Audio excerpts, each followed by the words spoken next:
Hello, this is Vampire, and for today's video, I want to talk about Underworld. Okay, this is the first one which I watched the other day.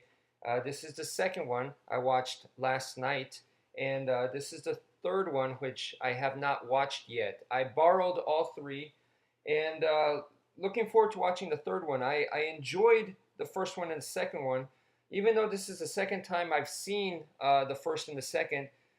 I feel like I'm not familiar with the characters and the story enough to do a review. So this is going to be first impressions, okay? Because I actually feel that the storyline is rather complex.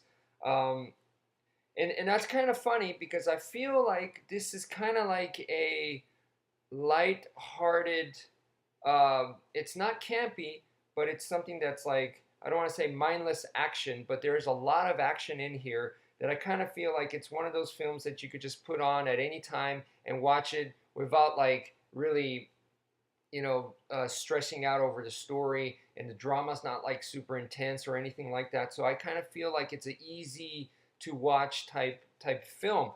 But even though that's the case, I still feel like the story is rather complex, and it definitely takes itself very, very seriously. So to me, that's kind of like a dynamic that I don't know if it's a good thing or a bad thing yet. Maybe for some people, they could just like watch it and enjoy the action. And then at other times, there's also a depth to the characters in the story. So maybe some people enjoy that. For me, I was trying to take everything in at once, and I felt like there was a lot of holes, a lot of inconsistency, a lot of things that didn't make sense. So when I encountered stuff like that, my mind just said to me, just enjoy the action, just enjoy the visuals, because the visuals are really, really awesome.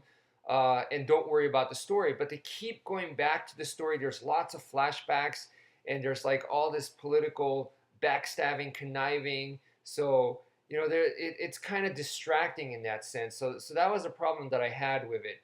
Visually, very, very cool, very awesome looking. To me, it's highly, highly influenced by The Matrix. And talk about another film that's visually looks awesome. There's a lot of action, but then story-wise, there's depth to it. The concept of The Matrix is very, very interesting.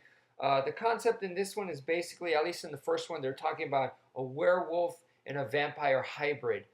That's supposed to be like uh, never existed before, and they're trying to do that for the first time to create like a super beast, which that concept's pretty cool.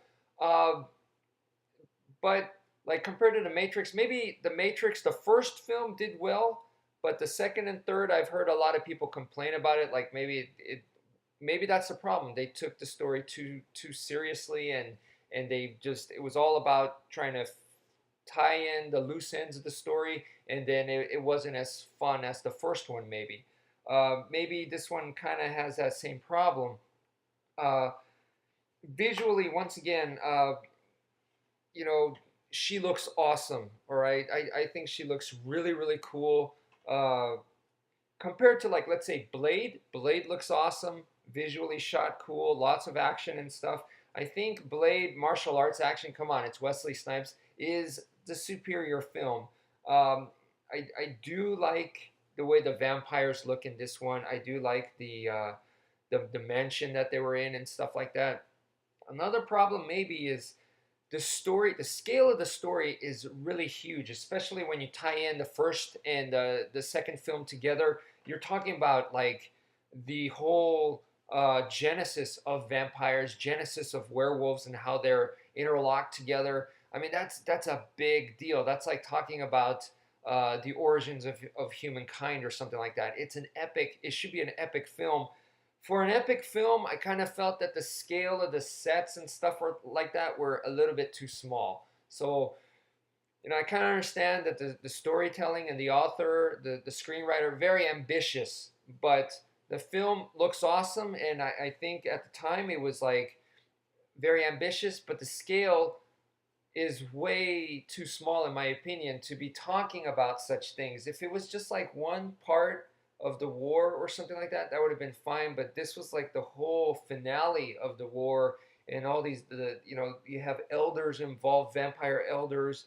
Um, Lucian, the head of like the werewolf, the lichens and stuff. I mean, the scale's like way too huge. And this girl, basically, I just thought she's called a death dealer, which is to me like a special forces, just like a assassin, special vampire assassin type person. Just a soldier basically. And as you're watching the first one, she's just like a pawn. But then you start to realize that she's a lot more than that. She's actually uh, she's a very important character, and she's especially in the second one. But even in the first one, you find out that she's basically like a princess, and once again, to have a vampire princess, and the mansion that they were in isn't really a mansion; it's more like a palace, and it just looks like a mansion, feels like a mansion, but it stores the elders and stuff like that. Once again, I feel like the scale is not right with the story. All right, I really like what I saw in the film, but the story kind of didn't match to me. So I guess that's the problem that I had. It was really cool to see the vampires like all high tech. It was really really neat to see the werewolves. They were kind of like they used to be slaves of the vampire, the servants. So they were there to protect the vampires and stuff. Kind of makes sense. The whole hellhound thing, and then the vampires need to sleep during the day.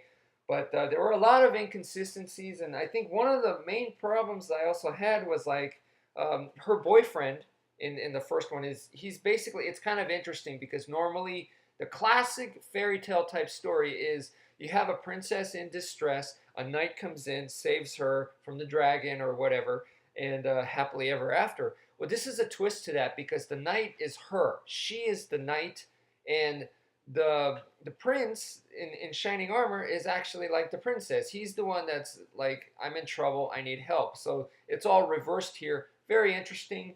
Um, okay, so he becomes basically the super beast. Sorry, spoilers here. So her boyfriend, the what is he, like a medical assistant or something like that? That dude who is human eventually becomes the super beast, where he is a hybrid between wolf and vampire.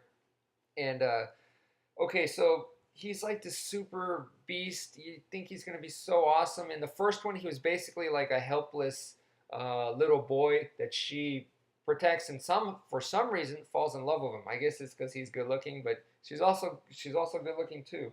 I don't know, but anyway, so that dude is in the second one, and I thought he was gonna redeem himself because now he's super beast, and he's gonna be like, okay, now it's my turn. I'll be protecting you.